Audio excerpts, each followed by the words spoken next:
We know that politicians will promise the moon in an effort to get your vote. But what's astonishing is just how brazen their efforts to quite literally buy your votes are.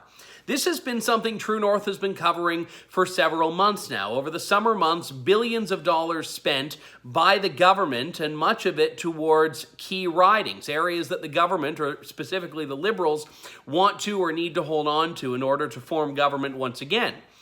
But an interesting report from Canadian Press shows that 75% of government announcements over the summer of money, things like grants to local farmers or local festivals, 75% of the money the government has doled out this summer has gone towards Liberal ridings.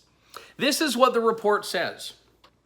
Liberal ridings were the primary recipient of government largesse, comprising about 75% of the total. Of those, the local MP was either on hand or the person who delivered the good news 80% of the time.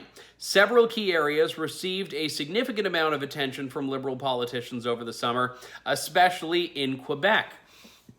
Now, the Quebec connection was one that piqued the interest of the researchers at True North as well, who did a report earlier in the summer finding that of the $4.63 billion the Trudeau government spent since the House of Commons rose for the summer, a clear majority of the money went to Quebec. And more importantly, the rest of it was, it seemed, very much targeted towards battleground ridings or areas where the Liberal is the incumbent.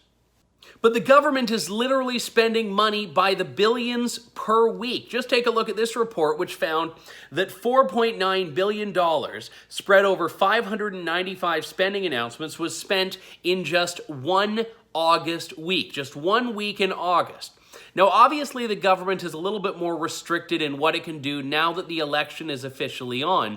But make no mistake, the time that was being spent this summer with no House of Commons in session was campaign time. It just wasn't being called that, which means the federal government has taken the benefit, its primary advantage of incumbency, and is using that to spend billions of dollars in a very cynical maneuver to, it seems like, advantage itself to win an election in October.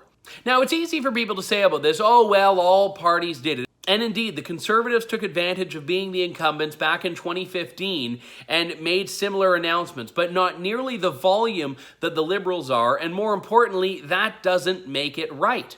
In the same way that government advertising is a manipulative way to promote your own party's brand, government spending in election years is just plain wrong because you're doing something that the other party cannot do. And when you look at this amount, there's no reason that much of this money couldn't have been spent 2 years ago, 3 years ago, because some of these things are ongoing commitments or re-announcements of money that had already been pledged. And this is why when Canadians are looking at what's going on here in this election, it's important to look at the facts. And when the government says, but we've done this and this and this for you, ask the question of why, and why announce it, and why announce it now. So what the Liberals have done is spent billions of dollars. And for Canadians to look up and say, it looks like these guys are doing lots for me, that's what they want you to believe.